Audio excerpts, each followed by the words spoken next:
신앙생활을 하면서 우리가 자주 듣는 표현 중에 하나가 하나님만 의지하라고 하는 표현입니다. 우리가 살아가면서 이 세상의 것들을 의지하고 이 세상의 그 힘과 권력을 의지하고 돈을 의지하고 할 것이 아니라 하나님만 의지하라고 하는 그 표현들을 우리는 많이 사용하고 있습니다. 성경에 나오는 그 수많은 표현 중에 하나가 하나님만 의지하라, 하나님만 사랑하라 하는 이런 표현들이 많이 있는데요, 시편 146편 3절 말씀에 보면 이렇게 표현합니다. 귀인들을 의지하지 말며 도울 힘이 없는 인생도 의지하지 말라. 대신에 누구를 의지해야 됩니까? 146편 5절 말씀에 보면 이렇게 기록합니다. 야곱의 하나님을 자기의 도움으로 삼으며 여호와 자기 하나님에게 자기의 소망을 두는 자는 복이 있도다. 그러니까 우리가 살아가면서 이 세상의 권력자들을 의지하거나 우리의 친구들 혹은 우리에게 힘을 줄 수 있는 사람들을 의지하는 것이 아니라 오직 하나님만 의지해야 된다고 하는 그런 말씀이고, 그렇게 하나님만 의지하는 자가 복이 있다고 말씀해 주고 있는 것인데요, 그러니까 이 말씀은 우리가 하나님만 의지해야 하기 때문에 우리가 이 세상에서 가지고 있는 모든 것들을 다 포기하라고 하는 말씀일까요? 돈을 의지하지 말고 하나님을 의지하라. 사람을 의지하지 말고 사람을 믿지 말고 하나님을 믿어라 하고 하는 이런 표현들, 그러니까 우리가 하나님을 믿기 위해서, 하나님을 의지하기 위해서 이 세상의 모든 것들은 다 배설물처럼 여기고 다 버려야 된다고 하는 그런 의미의 말씀으로 종종 생각하시는 분들이 있습니다. 예를 들어서 우리가 병에 걸렸다고 한다면 하나님 앞에 기도합니다. 하나님, 내 병을 좀 낫게 해주세요. 그렇게 기도하는데 그렇게 하나님 앞에 기도하면서 하나님께서 나의 병을 치료해 줄 것을 기대하는데 동시에 약도 먹고 의사의 치료를 받고 병원에도 다니고 한다면 사람들이 이렇게 말을 할 것입니다. 하나님을 믿는다고 하면서 왜 약을 의지하느냐? 하나님을 의지한다고 하면서 하나님께 도와달라고 하면서 왜 병원에 다니느냐? 그것은 믿음이 없는 행위다. 믿음이 있다고 한다면 이 세상의 것들은 다 내버리고 하나님만 전적으로 믿어야 그게 진짜 믿음이지, 하나님께 고쳐달라고 하고 하나님을 믿는다고 하면서 실제로는 약을 의지하고 실제로는 의사를 의지한다고 하면 그건 제대로 된 믿음이 아니라고 말하는 사람들이 있습니다. 진짜로 그렇게 볼 수도 있을 만한 그런 성경 구절들이 있는데요, 예를 들자면 야고보서 1장 6절서부터 8절 말씀에 보면 이렇게 기록하고 있습니다. 오직 믿음으로 구하고 조금도 의심하지 말라. 의심하는 자는 마치 바람에 밀려 요동하는 바다 물결 같으니 이런 사람은 무엇이든지 주께 얻기를 생각하지 말라. 두 마음을 품어 모든 일에 정함이 없는 자로다. 다시 말하자면 하나님을 믿어야 되는데 하나님을 믿는다고 해놓고 하나님을 믿는 것이 아니라 약을 의지하고 의사를 의지한다고 하면 그 사람은 두 마음을 품는 사람이요 정말로 하나님을 믿는 것이 아니라고 말하면서, 정말 하나님께 도움을 받으려고 한다면 약을 갖다 내버려라. 정말 하나님께로부터 치유를 받기를 원한다고 하면 병원 같은 거 다니지 말라, 그렇게 말하는 사람들도 있습니다. 하지만 이렇게 말하는 것은 건전한 신앙적 관점이 아닙니다. 우리가 하나님을 의지해야 하기 때문에 약도 버려야 하고 의사의 도움을 끊어버려야 한다고 말하는 것은 그것은 건전한 신앙적인 관점이라고 할 수가 없는 겁니다. 왜냐하면 하나님과 이 세상의 도움은 서로 배치되는 것, 상반되는 개념이 아니라 사실은 하나님께서 이 세상의 모든 것들을 사용하셔서 우리를 치유할 수 있기 때문에 그렇습니다. 약을 먹는다거나 우리가 의사의 치료를 받는다고 하는 그 모든 것들이 사실은 하나님의 은혜와는 상반된 것이 아니라 사실은 하나님께서 그런 약들도 사용하시고 의술도 사용하셔서 우리를 치유하실 수 있기 때문에 우리가 하나님만 의지한다고 하는 것은, 그러니까 모든 것을 다 버려야 한다고 하는 그런 말씀은 아닙니다. 오해하지 않으셨으면 좋겠습니다. 성경에 종종 등장하는 표현법 가운데 하나가 과장법적 강조라고 하는 표현법이 있습니다. 과장법적 강조라고 하는 표현법이 무엇이냐면 강조를 하기 위하여 수사학적으로 부정하는 표현법입니다. 그러니까 무엇이 아니다라고 이야기하는데, 그렇게 아니다라고 말하는 것은 강조하기 위해서 사용하는 표현법인데 실제로는 부정하지 않으면서 너무 빨리 지나가는 것 같아요. 그 전 거.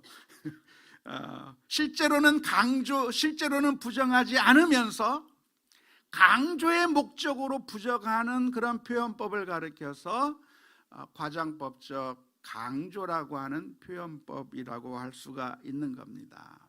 그러니까 예를 들어서 이제 다시 돌려주시면 될 것 같아요. 어떤 표현을 하기를 A가 아니다 B다 라고 하는 표현을 한다면 이 표현은 바로 과장법적 강조라고 하는 표현이 될 수가 있겠는데요, 그런 표현을 통해서 실제로 의미하는 것이 무엇이냐면 B가 정말로 중요하다는 것을 강조하는 표현인 겁니다.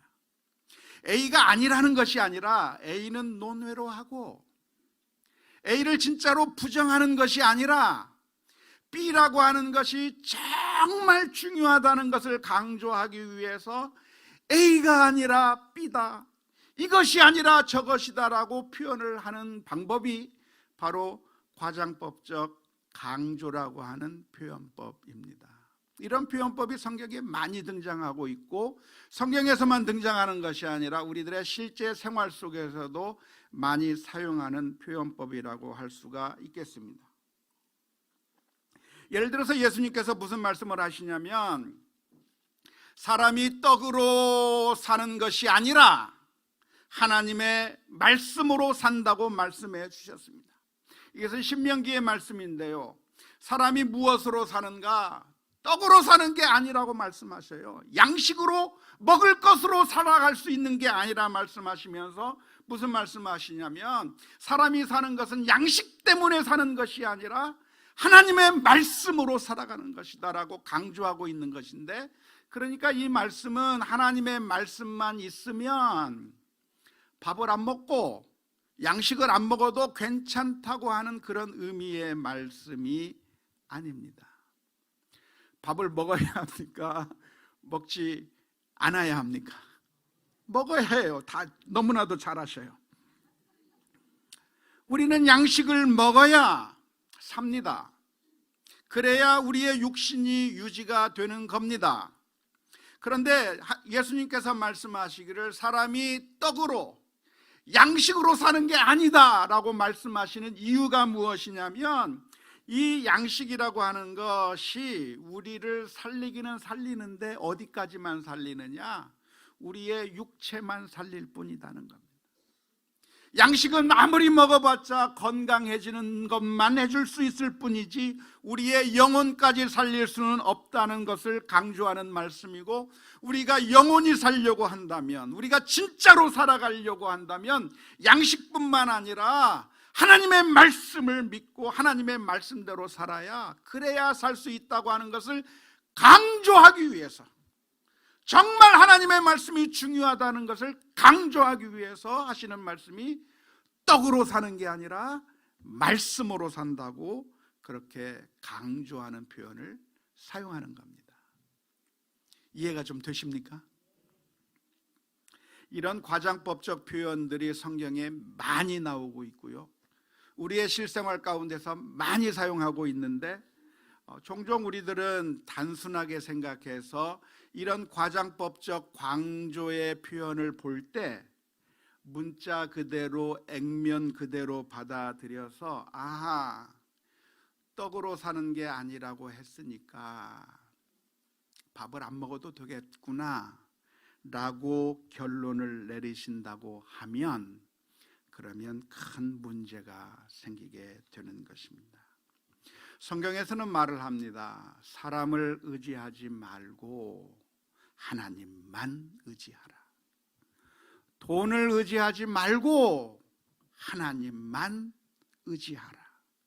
이 세상의 권력을 의지하지 말고 애굽을 의지하지 말고 이 세상의 것들을 의지하지 말고 오직 하나님만 의지하라고 하는 것이 성경의 가르침인데요.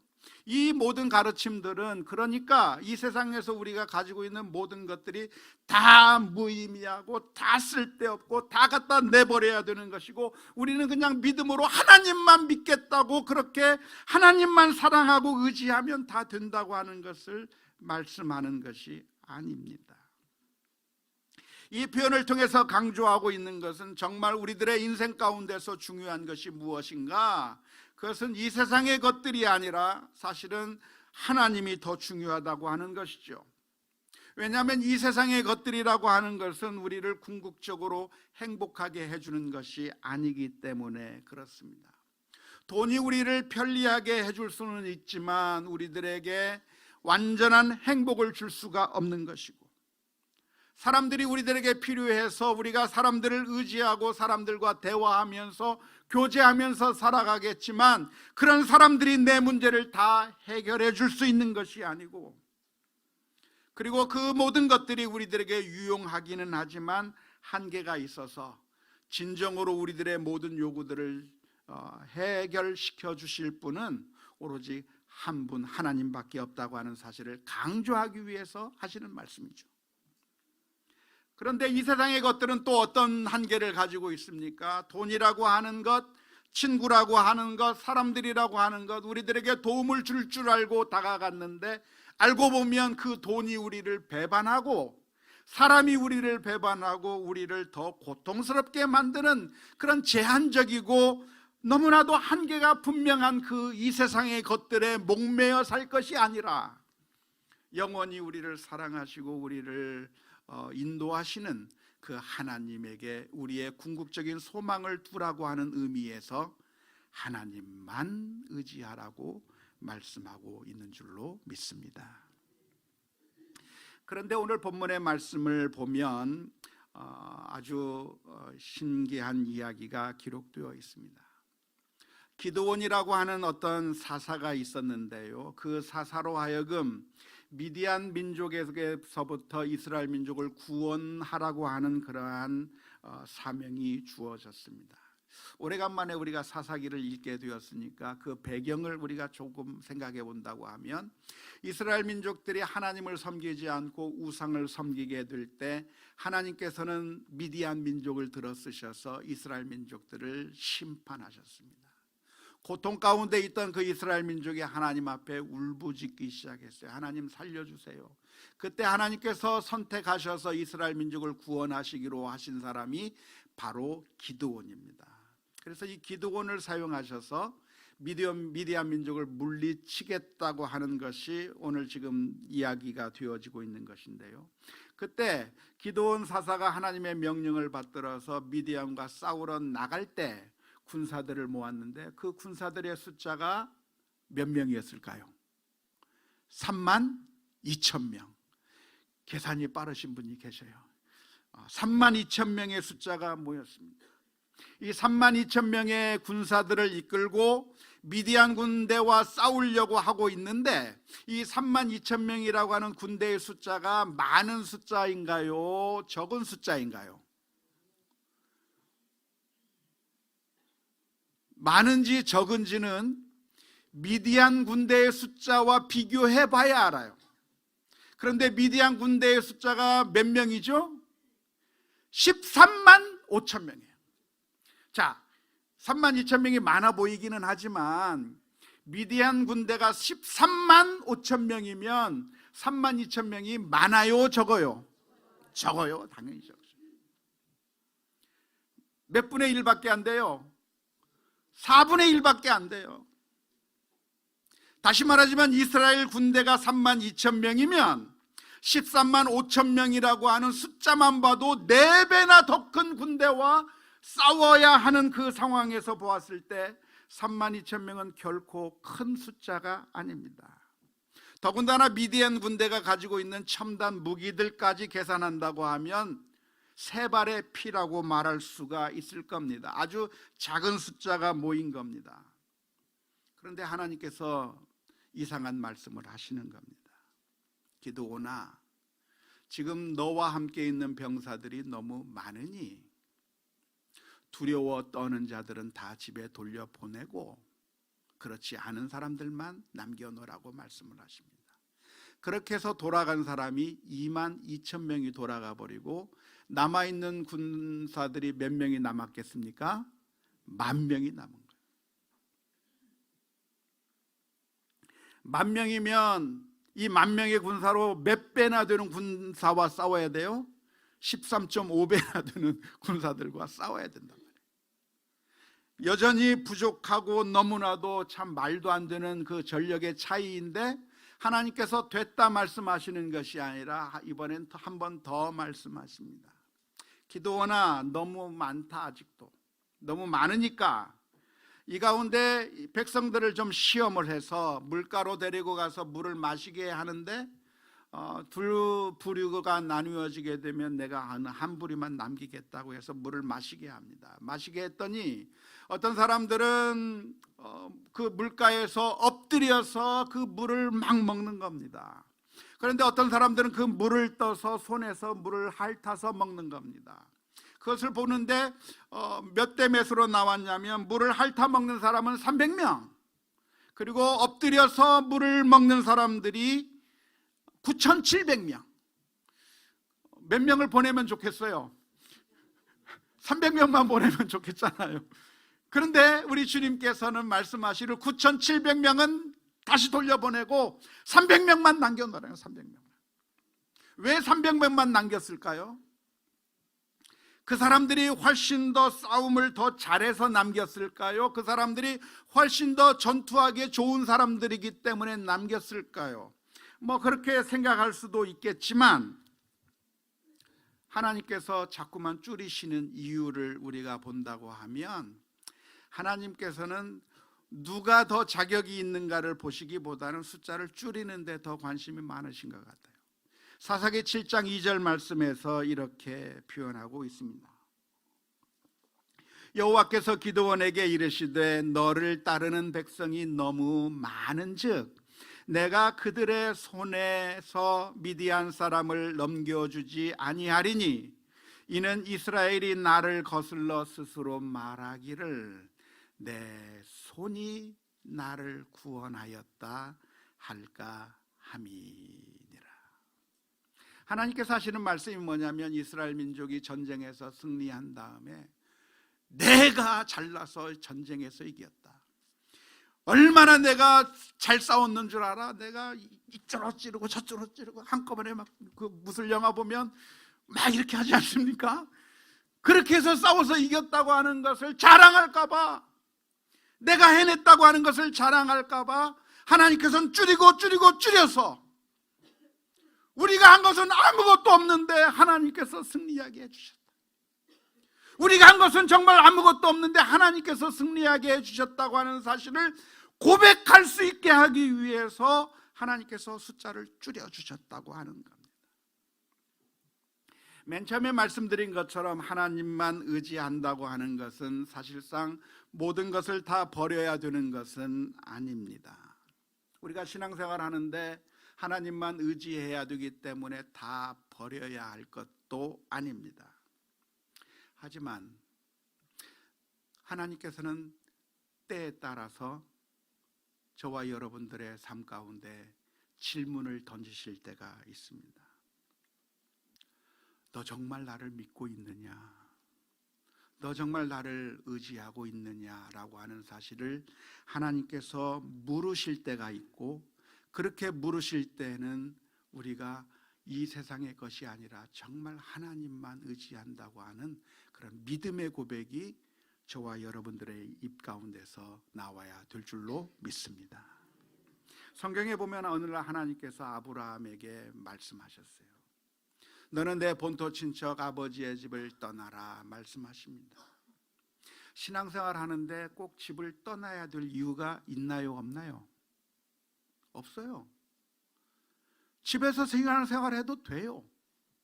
그런데 어느 날 하나님께서 아브라함에게 시험을 하시는 겁니다. 아브라함아, 네가 편하게 있었던 바로 그 자리, 그곳에 있으면 편안하고 마음의 안정이 되고 정말 편안하게 느껴지는 바로 그 자리를 떠나라. 떠나는데 어디로 떠나라? 갈 바를 알지 못하고 어디로 가는지도 모르고 이끄시는 하나님의 손에 붙들려서 가라 말씀하셨는데, 그때 아브라함이 하나님의 말씀 가운데 순종하고 그 길을 따라갑니다. 왜냐하면 아브라함이 그 순간에 고백하는 것이, 하나님, 나는 하나님을 철저하게 믿습니다. 하나님만 믿고 따르겠습니다. 나중에 아브라함이 아들을 낳았을 때 하나님께서는 또 한 번 시험을 하셨습니다. 100세에 낳은 아들, 얼마나 예쁘고 귀엽겠어요. 100세에 낳은 아들, 정말 사랑스러운 그 아들을 하나님께서 말씀하시기를 내 아들 이삭을 죽여라 말씀하시는 거예요. 번제로 불로 태워서 내게 바치라고 말씀하실 때 놀랍게도 아브라함은 하나님의 말씀에 순종합니다. 아브라함이 그 아들을 죽여야만 신앙생활을 할 수 있는 것은 아닌데, 하나님께서는 어느 날 질문을 던지시는 거예요. 아브라함아, 너는 하나님만 의지하고 있느냐? 아들을 의지하고 있느냐? 하나님을 더 사랑하느냐? 아들을 더 사랑하느냐라고 하는 그 질문에 놀랍게도 아브라함은 믿음으로 하나님이 나의 유일한 분이십니다, 믿음의 고백을 했는 줄로 믿습니다. 제가 예전에 미국에서 공부하고 있을 때 들었던 전설적인 이야기가 하나 있습니다. 이게 사실인지 아닌지는 모르겠지만 공부하던 사람들에게 들렸던 아주 충격적이고 전설적인 이야기가 하나 있었는데요. 이게 사실인지 모르겠습니다. 그런데 어느 한 시카고에서 공부하고 있었던 박사과정 학생이 한 명이 있었습니다. 그런데 이 박사과정 공부를 하다 보니까 아침 일찍 일어나서 학교로 가는 겁니다. 그리고 학교에서 도서관에서 공부하다가 수업 듣고 또 도서관에서 공부하고 하루 종일 공부하면서 밤늦게 집에 돌아오는 겁니다. 집에서는 뭐만 하겠어요? 잠만 자는 겁니다. 잠만 자고 그 다음 날이면 새벽같이 가서 공부하고 밤늦게까지 공부하다가 집에 오고, 그러기를 한두 달 했겠죠? 한두 달이 아니라 1년을 하고 2년을 하고 3년을 하고 6년, 7년, 8년, 그 엄청난 세월의 기간 동안에 공부를 하는 그 사이에 그 모습을 바라보고 있던 그 사람의 아내가 행복했을까요? 행복하지 않았을까요? 행복하지 않은 거예요. 가정의 모든 책임을 다 혼자 어깨에 짊어진 그 아내, 아이들을 양육하는 일, 집안의 모든 일, 돈 버는 일 등등 모든 짐을 혼자 지고서 너무나도 힘들게 살아가던 그 아내가 너무나도 힘들어서 어느 날 그 박사과정에 있는 남편을 앉혀놓고 얘기를 했습니다. 여보, 난 너무 힘들다고. 과연 이렇게 사는 게 정말 사는 거 맞냐고. 도대체 왜 이러고 있는지 나는 모르겠다고. 그러니까 둘 중에 하나 선택하라고. 공부할래? 나를 선택할래? 질문을 던졌어요. 놀라운 것은 그 박사과정 학생이 이렇게 대답했다고 합니다. 내가 미국에 온 이유는 공부를 해서 박사 학위를 받으려고 여기까지 고생하면서 왔는데 공부를 포기할 수 없다. 그렇게 대답해서 어떻게 됐을까요? 가정이 깨졌어요. 사실이 아닐 수도 있습니다. 그냥 들리는 이야기였어요. 그런데 우리들의 인생 가운데 어느 날 양자택일의 순간이 올 때가 있는 겁니다. 정말 나를 사랑하느냐, 이 세상을 사랑하느냐, 둘 중에 하나를 선택해라고 하는 그런 양자택일의 순간이 올 때가 있는 거죠. 어쩌면 여러분들의 자녀가 여러분들을 향해서 질문을 던질 수도 있을 겁니다. 아빠, 돈이 좋아, 내가 좋아? 그렇게 질문할 자녀들이 있을 거예요. 아마 여러분들의 아내가 여러분을 향해서 이렇게 질문할 때가 있을 거예요. 당신은 일이 좋아, 내가 좋아? 시어머니가 좋아, 내가 좋아? 그렇게 질문을 던질 때가 있을 거예요. 어쩌면 지금 기드온의 상황이 바로 그런 상황입니다. 이스라엘 민족이 지금까지 어떻게 생활을 했는가? 이스라엘 민족은 우상을 섬겼습니다. 하나님을 선택하지 않고 우상을 섬겼습니다. 우상에게 가면 복이 있을 줄 알고, 우상에게 가면 행복할 줄 알고 우상을 섬기던 그 이스라엘 민족을 하나님께서 구원해 주시면서 기드온에게 묻는 겁니다. 너희는 나만 믿고 나만 의지해라. 그것을 증명하기 위해서 군사의 숫자를 줄여라. 그 순간에 기드온이 하나님 앞에 고백하는 겁니다. 예, 하나님, 하나님만 의지하고 가겠습니다. 결국 기드온은 300명을 데리고 가서 13만 5천 명을 무찌르게 됩니다.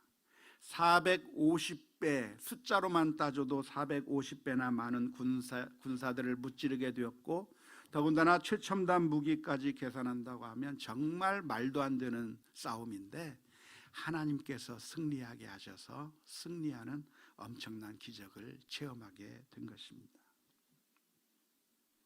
어쩌면 우리가 신앙생활하면서 양자택일을 해야 되는 상황들이 자주 발생하지는 않을 겁니다. 우리가 하나님을 믿는다고 해서 우리가 가족을 버려야 한다거나, 우리가 하나님을 믿는다고 해서 우리가 돈을 버려야 한다거나, 아니면 우리의 직장을 때려쳐야 하는 그런 상황들은 발생하지 않을 것입니다. 하지만 때때로 우리들의 마음 가운데 하나님께서 질문을 하실 때가 있습니다. 정말 나를 믿고 있느냐? 정말 하나님을 의지하고 살고 있느냐? 정말 하나님을 사랑하느냐라고 하는 그런 질문들이 있을 것입니다. 2020년 한 해를 살아가는 동안에 하나님께서 그런 질문들을 던져주실 때 우리의 고백이 어리석은 박사과정 학생처럼 쓸모없는 것을 선택하면서 하나님을 버리는 어리석은 자가 아니라 하나님이 나의 하나님이십니다. 하나님만 믿고 하나님만 의지하며 살겠습니다라고 하는 믿음의 고백을 할 수 있는 우리 모두가 다 될 수 있기를 주님의 이름으로 축원합니다. 왜 우리는 하나님만을 선택해야 됩니까? 왜 이 세상의 것이 아니라 하나님을 의지해야 합니까? 그것은 바로 그 하나님이 이 세상의 모든 것을 버리시고 우리를 선택하셨기 때문에, 우리에게 군사를 줄여라, 이 세상의 것을 의지하지 말라, 나만 믿으라고 말씀하시는 그 하나님께서 사실은 우리에게 그런 요구를 하시기 전에 우리만 선택하시고 우리를 선택하기 위해서 하나님께서는 다 버리셨기 때문에, 우리를 살리시기 위해서 하신 하나님의 선택이 무엇입니까? 그 아들 예수 그리스도께서 십자가 위에서 울부짖을 때, 하나님 하나님 어찌하여 나를 버리시나이까 울부짖을 때, 그 울부짖음을 외면하시면서 그 예수님의 손을 붙잡는 것을 뿌리치고 우리를 잡아셔서 우리를 구원해 주신 하나님, 우리를 제일 사랑하신다고 말씀하신 분이 바로 하나님이시기 때문에 저와 여러분들이 하나님만 의지하고 살아가야 될 줄로 믿습니다. 우리가 인생을 살아가는 동안에, 2020년을 살아가는 동안에 하나님께서는 때때로 우리들에게 물으실 때, 그때마다 우리의 고백은 하나님만 의지하기를 원합니다. 믿음의 고백이 나와야 될 줄로 믿습니다. 이 세상의 것들을 믿으면 이 세상의 힘과 권력자와 돈과 내 알량한 지식과 내 자랑거리와 건강과 내 모든 것들이 우리를 보호해주고 우리를 성공하게 해주는 것이 아니라 사실은 한 방에 가는 것들이에요. 나 학위 따려고 지금까지 고생했는데 그거 포기할 수 없겠다고 정말 나를 행복하게 해줄 수 없는 그것을 붙잡으려다가 정말 소중한 아내를 잃어버리는 어리석은 사람과 같은 선택이 아니라 하나님이 정말 나의 하나님이라고 하는 믿음의 고백, 오늘 저와 여러분들의 삶 가운데 있을 수 있기를 주님의 이름으로 축원합니다.